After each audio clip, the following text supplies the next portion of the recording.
Bonjour Edouard. Bonjour Cédric. Trump, dans son avion, hier ou avant-hier, a demandé à l'OTAN et à la Chine de rouvrir le détroit d'Ormuz, car lui, du pétrole, il en a, nous dit-il, mais nous pourrions en manquer. Est-ce pas le moment pour nous de nous retourner vers la Russie? D'abord, il faut souligner le côté étonnant, c'est-à-dire que Trump se comporte, malheureusement, pourrait-on dire, comme les présidents américains précédents. Mais les présidents américains précédents étaient suffisamment hypocrites pour faire semblant de mettre les formes. Lui, il dit carrément, alors il a flanqué le bazar, les prix du pétrole montent par sa faute, et il dit, oh, mais de toute façon, moi je m'en fiche, moi j'ai du pétrole, mais il faut que vous vous débrouillez pour nettoyer le bazar que j'ai laissé. Donc effectivement, on voit bien qu'on est au bout d'un système, et que ce système, il est en train de s'écrouler. Parce que par ailleurs, il faut expliquer que les Américains se sont montrés incapables de rouvrir eux-mêmes le détroit d'Ormuz. Et on a 2 porte-avions américains dans la région. Il y en a un qui est à 1000 km et l'autre à 2000 km des côtes de l'Iran. Mais comme ils n'ont plus de base dans les pays alliés, dans les pétromonarchies, ils sont bien obligés d'avoir des porte-avions pour suppléer. Tout à fait. Alors, il faut bien comprendre que, en même temps, la peur de rapprocher un porte-avions, même à 500 km des côtes iraniennes, c'est une perte de prestige terrible pour la marine américaine, puisque on se rappelle que depuis la Deuxième Guerre mondiale, le porte-avions, c'est le symbole même de la puissance américaine. Et là, on ne sait pas ce qui s'est vraiment passé, parce que les Iraniens affirment qu'ils ont touché le Lincoln, les Américains se taisent, mais il semble que des drones, effectivement, aient touché le Lincoln et que le Lincoln soit en retrait. On a un autre phénomène que je trouve étonnant, et personne n'en parle, c'est qu'il y a eu à nouveau un incendie sur le Gerald Ford, l'autre porte-avions, qui lui est caché en mer Rouge, et suffisamment loin des Yéménites pour ne pas être atteint aussi par leurs missiles ou leurs drones. Il y a eu à nouveau un incendie sur le Gerald Ford. Alors ça commence à faire beaucoup, et certains observateurs se demandent si après les toilettes bouchées et un incendie qui serait lié à nouveau à la buanderie du personnel. Je rappelle qu'il y a 4500 personnes sur le porte-avions. Certains se demandent s'il n'y a pas une espèce de révolte, de mutinerie de basse intensité, mais enfin qui pourrait devenir plus grave, parce que le personnel, les marins, le personnel de bord qui est sur le Gerald Ford n'a pas envie de mener cette guerre, et en plus n'a pas eu de permission depuis des mois. Donc on a une grosse défaite visiblement de la marine américaine, qui est incapable de s'imposer à l'Iran, et donc Trump a dit, de manière extrêmement cavalière, il a dit, il faut que vous y alliez à ma place. Et alors, le moins qu'on puisse dire, c'est que jusqu'à maintenant, Macron, Starmer et les autres n'ont jamais été très courageux. Or là, ils ont dit qu'ils ne voulaient pas. Bon, quant à la Chine, c'est évident qu'elle ne va pas y aller, puisque ce qui est en train de se passer, c'est que les Iraniens laissent transiter tout pétrolier qui fait du commerce du pétrole en yuan. Donc, on est en train d'assister à une dédollarisation accélérée. Je rappelle que ce qui passe par le détroit d'Ormuz, c'est 20% du pétrole mondial, et on peut dire actuellement que c'est 20% de revenus en moins pour les États-Unis quotidiennement. Donc c'est considérable. Mais quel est l'intérêt de Trump d'appeler ainsi l'OTAN, la Chine, à venir suppléer? C'est-à-dire que Trump il s'est piégé lui-même. Je crois qu'il faut comprendre que y a une série de forces qui l'ont poussé à prendre la plus mauvaise des décisions. Alors, première force, son hubris, que j'appelle sa démesure. Depuis qu'il a été réélu, on voit bien qu'il y a quelque chose de déséquilibré chez lui. Et le second mandat, moi ça m'avait frappé dès la première année, le second mandat n'a pas la qualité du premier. paradoxalement, alors qu'il a les mains libres. Il a pensé faire un deal et se retirer ensuite? Alors, deuxièmement, on en avait parlé, il a subi une grosse défaite économique face à la Chine l'année dernière, et donc il s'est dit qu'il allait se rattraper, qu'il allait se refaire une santé. Troisièmement, il y a la pression d'Israël. Bon, on la mentionne, mais de toute façon, ça en est devenu risible, c'est-à-dire qu'Israël voulait sa guerre avec l'Iran et donc revenait tous les 3 mois pour dire on n'a pas fini en 2025, il faut recommencer. Quatrièmement, il y a eu, alors ça c'est le sujet que je traite dans la lettre de Brennus, il y a l'affaire Epstein, mais pas de la manière qu'on pense. Parce que c'est pas tellement les questions de mœurs, et je pense pas que c'est ça qui justifiait de lancer la guerre d'Iran, c'est plutôt parce que des individus comme Scott Bessent, comme Jared Kushner, sont totalement intriqués dans les réseaux financiers d'Epstein. C'est ce que montrent les dossiers qui commencent à être ouverts. Et donc, il y a eu une double idée. La première, c'est de faire oublier ça, parce que Jared Kushner, c'est le gendre de Trump. Et en même temps, se dire qu'avec une victoire qui apparemment était inévitable, eh bien, on allait remplacer le système Epstein corrompu par un système, on va dire un système Epstein propre, ce qui est un peu absurde, mais il faut insister sur le fait que le réseau Epstein, c'était des réseaux financiers puissants dont l'objectif était de pouvoir faire des transactions que les banques ne pouvaient pas faire à cause des régulations qui restent et qui les limitent. Donc c'était pour faire de la finance dans la zone grise, illégale, mais en même temps de manière la plus légale possible apparemment, puisque Epstein, Kushner, Trump avaient des comptes à la Deutsche Bank par exemple, et donc tout ça se mélangeait allègrement. Et donc il y a ça. Et puis, je pense qu'il y a eu, à partir de là, une incapacité à préparer sérieusement cette campagne, parce qu'ils y sont allés, j'allais dire la fleur au fusil, mais ils n'ont pas imaginé, malgré la guerre des 12 jours, dont les enseignements étaient clairs, ils n'ont pas imaginé une minute que l'Iran allait tenir le choc. Et c'est tout à fait, de ce point de vue-là, c'est tout à fait stupéfiant. Donc Trump est paniqué aujourd'hui, faut dire les choses, donc il porte beau, etc. Mais il doit, parce qu'il a un bon instinct, il doit bien sentir que son deuxième mandat est fini, de facto. Et là, il sait pas comment il va s'en sortir. Il se retire maintenant, c'est la catastrophe. Il se retire plus tard, c'est la catastrophe. Les midterms, si on laisse faire, ça sera une déroute pour les républicains. Alors, est-ce qu'il sera la cible du 25e amendement qui permettrait aux républicains de constater que le président n'est plus en état d'exercer ses fonctions, et donc impeachment? Alors, le 25e amendement, ça serait les républicains qui prendraient l'initiative.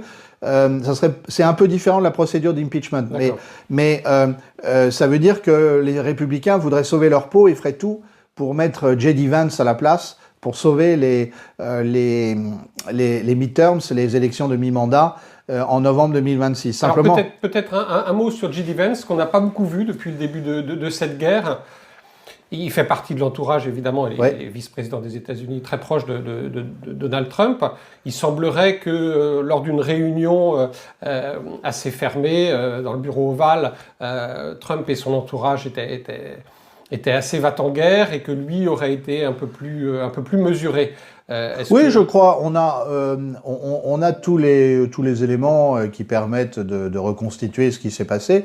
J.D. Vance faisait partie des gens très réservés avant le déclenchement de la guerre.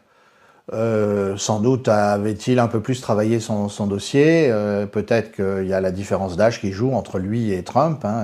Trump a 79 ans, il aura 80 ans l'année prochaine, et peut-être il a perdu un peu le contact avec le réel. Je reviens sur ce que je disais, c'est-à-dire que on comprend par la guerre d'Iran qu'il a été atteint de démesure en fait, et il a cru que les Iraniens allaient rentrer dans son jeu ou bien allaient s'incliner.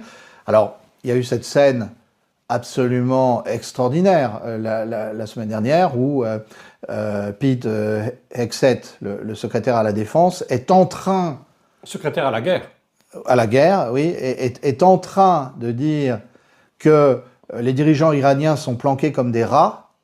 Et à ce moment-là, la télévision iranienne montre 10 membres du pouvoir iranien, ministres, représentants des gardiens de la révolution et autres, dont des gens très, très menacés potentiellement par une frappe israélo-américaine, qui sont dans la rue avec le peuple iranien à l'occasion de la fête d'Al-Quds, la fête que l'ayatollah Khomeini avait instaurée pour marquer la solidarité de l'Iran et des musulmans avec les Palestiniens.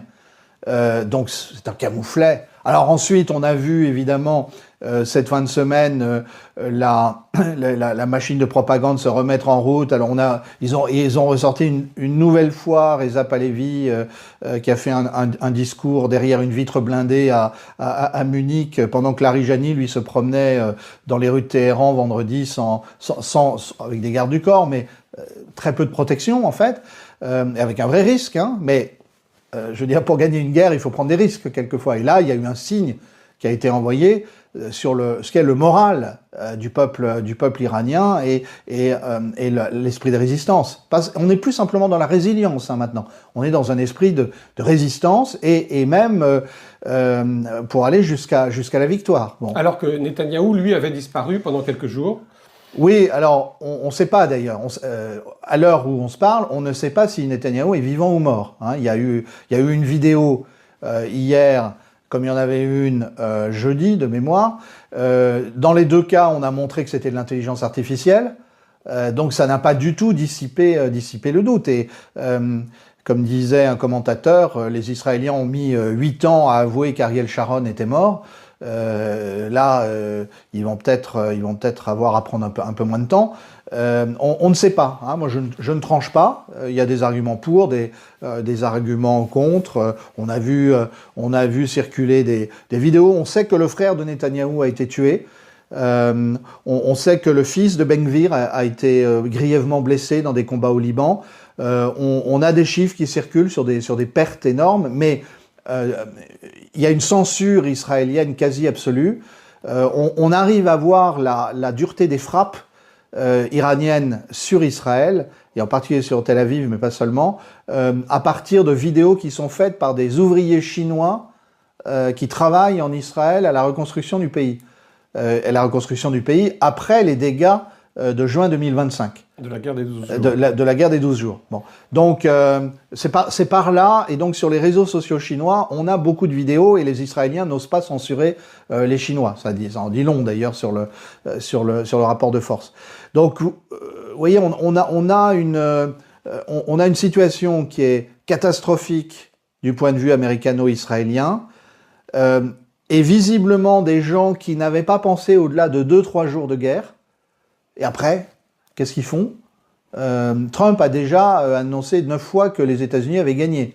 Visiblement, le message n'est pas parvenu aux Iraniens parce qu'ils continuent la guerre. Donc ils cherchent une porte de sortie. Ils cherchent sans doute une porte de sortie, mais elle est très difficile à trouver aujourd'hui. Parce que dans tous les cas, le prestige des États-Unis va s'écrouler.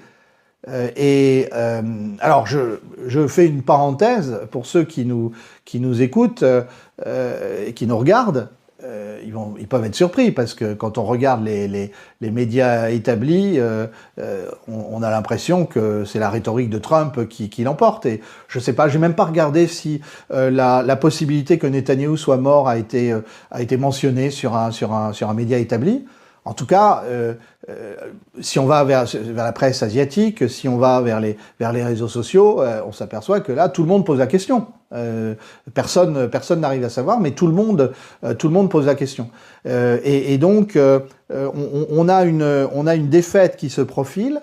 Je pense que comme on a passé le stade des 12 jours de guerre, c'est-à-dire par référence à la guerre des 12 jours, on voit bien qu'il se passe la même chose que pendant la guerre des 12 jours, mais de manière beaucoup plus intensive. À la différence des Américains, les Iraniens ont appris des erreurs commises pendant la guerre des 12 jours, et donc ils étaient prêts à un certain nombre de modifications, d'adaptations. Ils déroulent un plan. Alors eux, ils avaient un plan, une stratégie. Pour l'instant, ils le déroulent apparemment sans trop d'obstacles de leur point de vue, avec évidemment de gros dégâts américano-israéliens par des bombardements sur des zones civiles essentiellement.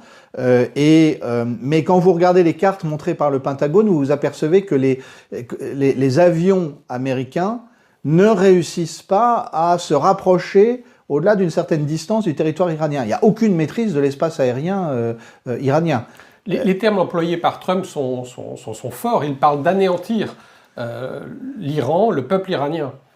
Oui, alors mais ça montre bien sa rage devant et son impuissance, parce que ces propos, des propos d'ailleurs en partie ignobles. Enfin, il a expliqué que les Iraniens c'est le peuple le plus maléfique de la terre. Enfin, et là on se dit quelle déchéance pour quelqu'un qui avait été élu par les Américains pour faire la paix. Mais voilà, c'est comme ça. Hein, je veux dire, il a sombré du côté obscur de la force. Voilà, c'est le Jedi a mal tourné. On connaît ça par notre série préférée, Star Wars. Mais là, il est très très clair que les Américains ne savent pas comment s'en tirer militairement. Et il est très très clair qu'en Israël, on a une censure de fer, mais on a quand même un certain nombre d'Israéliens qui, sur les réseaux sociaux, font part de leur malaise, de leur colère. Et il y a des troubles et des affrontements en Israël. Des gens qui se disputent, des affrontements avec la police, et puis il y a des dégâts, pour le peu qu'on arrive à voir, il y a des dégâts absolument considérables contre le port d'Haïfa, contre Tel Aviv, contre un certain nombre de sites militaires. C'est des choses... moi je suis pas très surpris parce que j'avais pris au sérieux ce qui s'était passé lors de la guerre des 12 jours. Mais je vois qu'il y a beaucoup de gens qui sont encore dans le déni de réalité. Donc, encore une fois, dans une guerre, celui qui gagne, c'est celui qui fait moins d'erreurs que l'adversaire. Donc, ça ne veut pas dire que l'Iran ne fait pas d'erreurs, ça ne veut pas dire que l'Iran, on est sûr qu'ils vont gagner la guerre, mais on est sûr qu'ils ne vont pas la perdre. Et ça c'est une énorme différence. D'ailleurs, la presse pro-démocrate américaine commence à le dire mezzo voce, mais eux-mêmes sont extrêmement embêtés parce que le roi est nu et ils savent très bien que c'est pas simplement Trump. Trump va servir de bouc émissaire, on va dire que c'est de sa faute. Mais la réalité, c'est que c'est tout le système de pouvoir américain qui apparaît comme impuissant, qui a abandonné les pays du Golfe. Les pays du Golfe, ils sont les cocus, les dindons de la farce.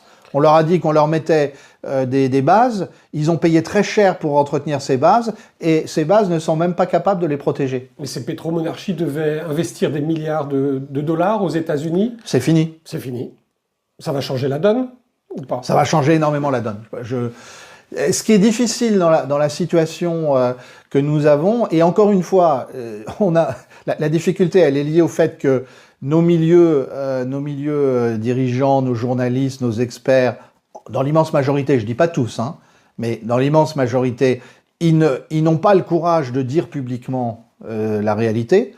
Certains même ne la perçoivent pas. Donc ça, voilà, le déni de réalité est terrible. Mais c'est surtout que, enfin, il faut se rendre compte de ce qui va se passer le jour où le prestige de la puissance américaine va s'effondrer. C'est-à-dire que le dollar va s'effondrer, objectivement.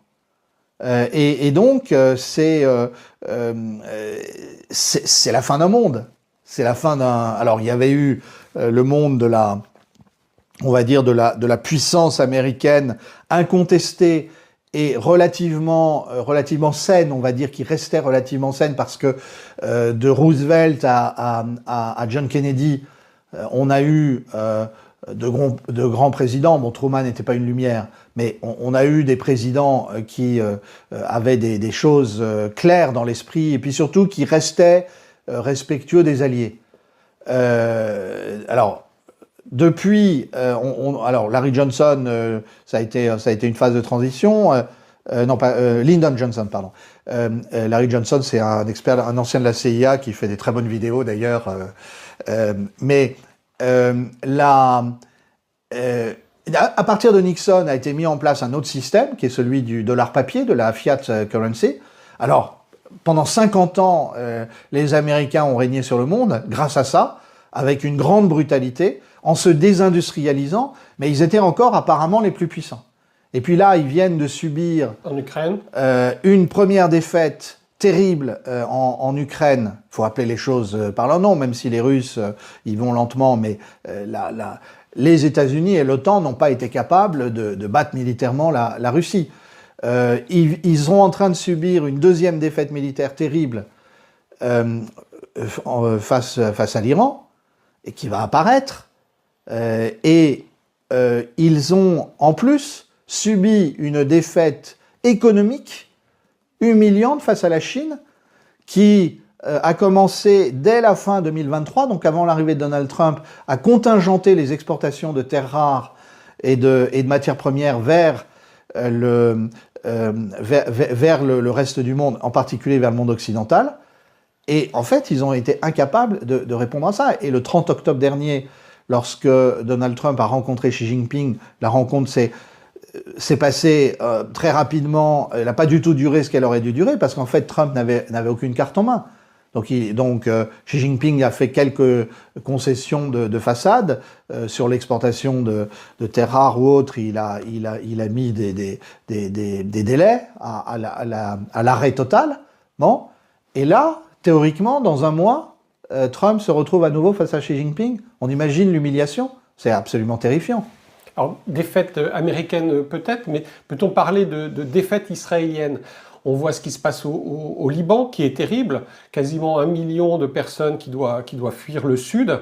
Pour aller où, on ne sait pas trop, puisque Beyrouth elle-même est bombardée. On peut parler également de Gaza, puisque rien n'est réglé à Gaza. Oui, alors, il faut bien comprendre que, d'abord, dans le cas des Israéliens, comme dans le cas des États-Unis, il y a aussi beaucoup de propagande. Donc, qu'est-ce qui fonctionne? Qu'est-ce que les Israéliens savent encore faire? C'est bombarder, c'est chasser les gens de chez eux, les déplacer, ce qu'ils ont fait à Gaza, ce qu'ils essayent de faire au sud du Liban. Pour le reste, les tentatives d'incursion de troupes au sol pour l'instant se sont soldées par de lourds revers, parce que, là encore, c'était prévisible, mais quand je disais ça il y a un an, tout le monde me riait au nez. Le Hezbollah n'était pas fini. Il a pris des gros coups, mais il s'est refait une santé dans la clandestinité. Et là, le Hezbollah ressort de manière coordonnée avec l'Iran, et non seulement bombarde le nord d'Israël, y compris des sites militaires, mais en plus a infligé des pertes à l'armée israélienne quand elle a essayé de pénétrer sur le territoire. Donc, de même, comme les Israéliens sont occupés au sud du Liban, on voit le Hamas et les autres mouvements combattants qui redeviennent plus visibles à Gaza, pour essayer de réorganiser un petit peu la vie dans ce champ de ruines et dans effectivement auprès de cette population en partie affamée. Bon. Donc on voit bien que tout ça est très ambigu. Puis surtout, s'il se confirme, mais là on peut pas en dire plus précisément, mais s'il se confirme qu'il y a des dégâts gigantesques et que certains des centres de commandement, que le centre du Mossad, que le centre du renseignement militaire, que les installations nucléaires israéliennes ont été touchées par les Iraniens, ce que semble dire un certain nombre d'informations venues de Chine, eh bien, à ce moment-là, ça sera aussi une très lourde défaite militaire. Et on a vu d'ailleurs des scènes de panique à l'aéroport Ben Gourion à Tel Aviv, où des gens avaient pris des billets pour partir, pour quitter le pays. Il y avait potentiellement 200 personnes par avion, sauf que tout d'un coup, les autorités ont dit qu'elles n'autorisaient pas plus de 100 personnes par avion pour le départ. Donc vous voyez, ça devient extrêmement chaotique, et avec là-dessus un Premier ministre qui soit est mort, soit est planqué et n'est pas du tout au milieu de son peuple. Donc la colère monte dans la population israélienne. Mais que cherche véritablement Israël avec le Liban, avec Gaza, avec la Cisjordanie? On en est toujours sur cette volonté d'expansion, sur ce grand Israël? Netanyahou a attendu sa guerre d'Iran pendant 30 ans. Il en rêvait, il a fini par l'avoir à l'usure, et il l'a eu parce qu'il a convaincu Trump d'y aller, et Trump l'a fait contre l'avis du Pentagone. Il y a même le directeur de l'état-major, donc quelqu'un qui a une fonction auprès de l'état-major, mais pour coordonner toute l'activité, l'équivalent d'un secrétaire général, qui a été limogé par le Pentagone 3 jours avant le début de la guerre, parce que il s'opposait à un vice-amiral. Donc on a quelque chose d'assez étonnant, c'est que Netanyahou a obtenu sa guerre, et un peu la guerre de la dernière chance, mais avec l'illusion qu'ils allaient vraiment renverser le régime iranien. Et donc il y a une sous-estimation de ce qu'est l'Iran, de son ancienneté, de sa résilience, de la complexité du régime iranien.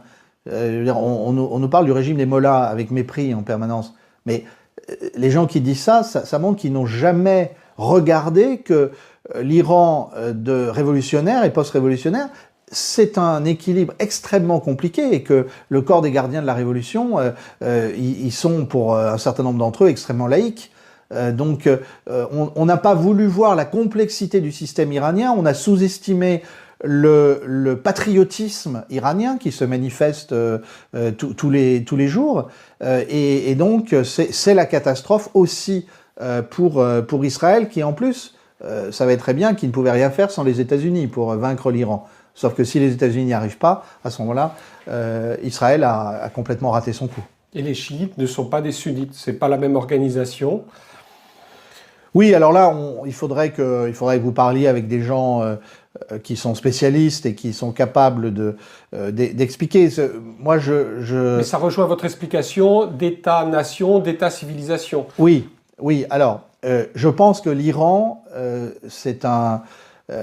tout le monde a oublié que c'est un très vieux peuple qui est resté installé là où il est depuis 2500 ans, au moins, et en fait même plus, et avec des strates. C'est-à-dire qu'il y a eu le mazdéisme, le zoroastrisme, il y a eu une conversion partielle au christianisme, il y a aussi des juifs en Iran qui d'ailleurs sont toujours là et qui disent « nous ne voulons pas être libérés par Israël », parce qu'ils savent qu'ils vivent bien, ils sont respectés par le régime iranien. Alors là encore, je dis des horreurs, mais je suis désolé pour les experts des plateaux, mais vous avez vu cette vidéo de gens va-t-en-guerre qui savent même pas mettre l'Iran sur une carte. Il faut qu'on arrête, ce degré d'incompétence. Je conçois que vous détestiez tel ou tel pays, c'est votre droit. Toutes les idées, même les plus absurdes, sont autorisées. Mais si vous détestez tel ou tel pays, au moins connaissez-le. Au moins connaissez-le pour le vaincre militairement. Alors là, on a un Benjamin Haddad qui est pas capable de mettre l'Iran sur la carte. Quelqu'un, alors je sais pas, il est encore ministre des Affaires européennes ou il a été, peu importe. De toute façon, ces gens ne comptent pas. Mais en même temps, ce sont des gens qui bloquent la décision française, qui occupent le pouvoir. Et donc, mais ces gens ne savent pas où est l'Iran. Et d'ailleurs, je pense que beaucoup de dirigeants américains ne savent pas où est l'Iran. Ils ne seraient pas capables de le mettre sur un fond de carte. Alors, je ferme cette parenthèse pour dire, on n'a rien compris et on n'a pas vu que c'est un vieux peuple. C'est un vieux peuple qui ensuite s'est converti à l'islam, mais qui, visiblement, d'après ce que je lis chez tous les spécialistes, a absorbé l'islam à sa culture autant qu'il a été absorbé par l'islam. Bon. Et puis, vous avez des figures très, très complexes, comme le général Soleimani, qui avait été assassiné en janvier 2020 par un tir de missile commandé par Trump. Le général Soleimani, chiite, iranien, très pieux personnellement, mais dirigeant le corps des gardiens de la Révolution, c'est quelqu'un qui s'est battu contre Daesh, contre l'État islamique. Donc il faut qu'on arrête de nous expliquer que le combat c'est celui des juifs et des chrétiens contre les musulmans. Non, pas du tout. Aujourd'hui, Israël détruit des églises au Liban. Aujourd'hui, les chrétiens sont persécutés en Cisjordanie. Donc alors moi je dis comme chrétien, malheureusement il y a des chrétiens du mauvais côté de l'histoire et qui soutiennent cette guerre d'agression. Mais il y a des chrétiens qui souffrent et qui sont du côté de ceux qui s'opposent à Israël et aux États-Unis. Il y a des musulmans des deux côtés, on l'a bien vu. Il y a des juifs des deux côtés. Il y a des tas de juifs qui, sans même être antisionistes, sont absolument opposés à la politique d'Israël. Et il y en a qui sont antisionistes. Hein. Donc il faut qu'on arrête ces simplifications-là. Ce qui faisait la grandeur de la France, c'était la capacité de la France à penser clairement des situations compliquées, mais en respectant cette complexité. La fameuse phrase du général de Gaulle, vers l'Orient compliqué, je m'envolais avec des idées simples, qui commence un chapitre des mémoires. Mais c'est ça qu'on savait faire. Et aujourd'hui, on a des idées simplistes, et on a complètement oublié la complexité du Proche et du Moyen-Orient. Alors parlons peut-être un petit peu de l'Europe, si elle a encore un rôle à jouer. Et parlons surtout de la France et de son porte-avions, le Charles de Gaulle. Oui, alors, ce qui est frappant en Europe, c'est que... Plus l'intensité du conflit augmente, moins on entend l'Europe. Oui, et en même temps, plus émergent quelques positions raisonnables. On voit que sur la guerre d'Ukraine... Viktor Orban a été le porte-parole d'une Europe raisonnable et il y a eu une immense manifestation hier à Budapest demandant la paix en Ukraine. Regardons Giorgia Meloni, on peut l'aimer, ne pas l'aimer, mais enfin, sur le conflit d'Iran, elle a été d'une grande prudence. Et elle fait partie de ceux qui ont poussé l'Europe à ne pas s'engager dans cette aventure folle. Alors ensuite, vous avez les trois grands États historiques, mais d'abord, il ne faut pas oublier de mentionner Pedro Sanchez, le Premier ministre espagnol. Oui. Alors, je sais que c'est un homme de gauche, qu'il y a des tas de gens qui le détestent parce qu'il est à gauche. Enfin oui, sauf que lui, il a sauvé l'honneur de l'Europe. Et peu importe qu'on soit à droite ou à gauche, l'important c'est il a choisi de défendre les gens qui étaient agressés, il a choisi de défendre les Palestiniens, et aujourd'hui il s'oppose. Il refuse que les avions américains partent de l'Espagne pour aller vers le Moyen-Orient. Donc bravo. D'ailleurs, remarquons que on a une sorte de si vous prenez la Hongrie, l'Italie, l'Espagne. On est plutôt dans la partie sud de l'Europe, si j'ose dire. On me pardonnera ma géographie approximative après ce que j'ai dit sur ceux qui savaient pas mettre l'Iran sur la carte, mais c'est ça, parce que vous avez, disons, une Europe du sud et de l'est qui est quand même plus raisonnable sur un certain nombre de sujets, et vous avez une Europe du nord et de l'ouest qui est avec la France, avec la Grande-Bretagne, avec l'Allemagne, des dirigeants qui sont complètement perdus, ils sont à la ramasse, que ce soit Merz, que ce soit Macron, que ça soit Starmer. Et alors ils ont tendance à courir après les Américains, tout en disant qu'ils n'aiment pas Trump, tout en disant qu'ils peuvent rien faire contre Trump. Alors là simplement, c'est devenu tellement gros que ils ont dit non, on n'y va pas pour libérer le détroit d'Ormuz. Mais alors ça nous amène au sujet du porte-avions. Je veux dire, on espère que le Charles de Gaulle n'ira pas là où le Lincoln et le Gerald Ford n'ont pas pu avancer. Et d'ailleurs, ça nous dit quelque chose. C'est quand même terrible que après-demain, Emmanuel Macron s'apprête à lancer la construction d'un deuxième porte-avions, alors qu'on sait que le porte-avions, c'est une arme du passé. Et que la guerre telle qu'elle se développe, c'est la guerre des missiles hypersoniques, c'est la guerre des drones, c'est la guerre des drones sous-marins.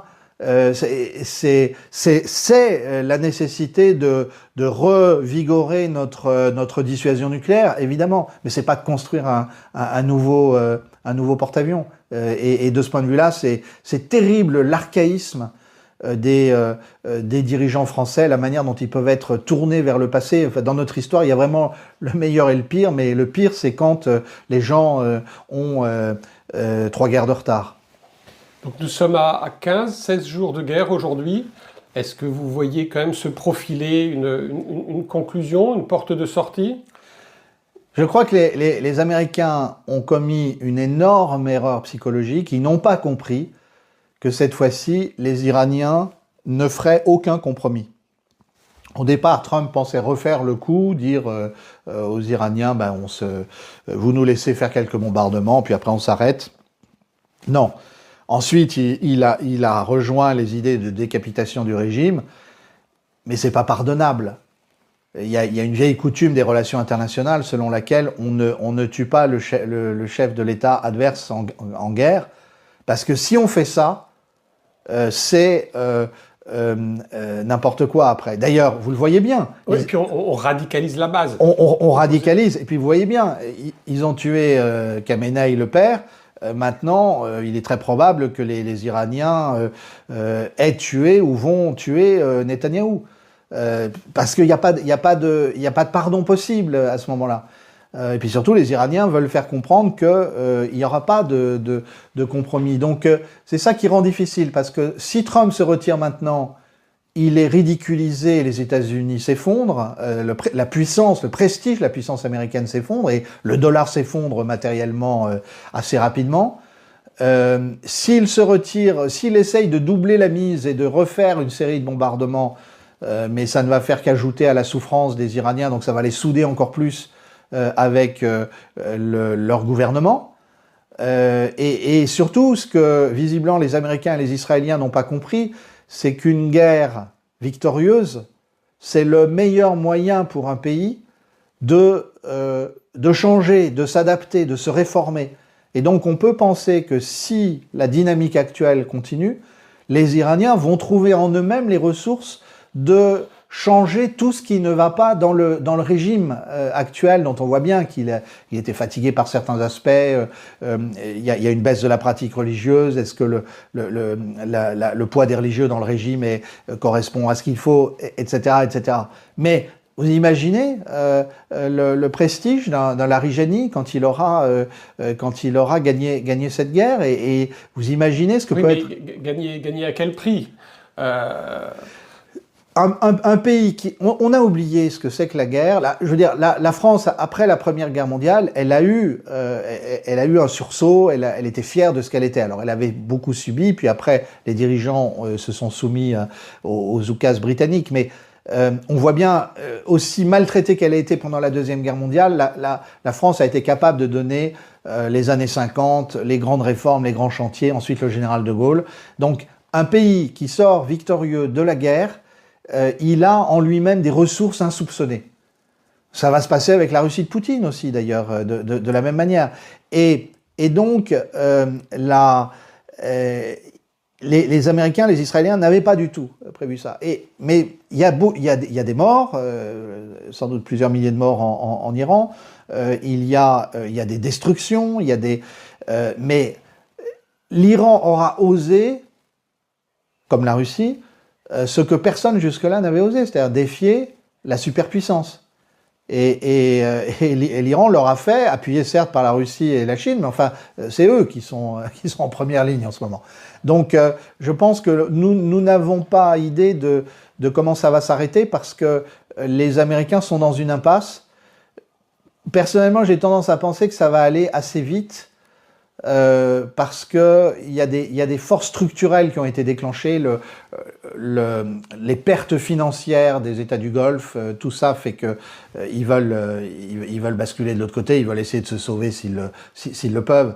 Les démocrates aux États-Unis vont avoir une occasion de faire la peau à Trump et de prendre une revanche inattendue.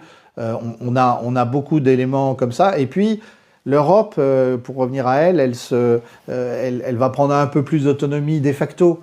Donc, avec tous ceux qui auront aveuglément soutenu Israël, les États-Unis, cette guerre, qui vont perdre en prestige, en crédibilité, surtout qu'il va y avoir une double défaite pour l'Europe.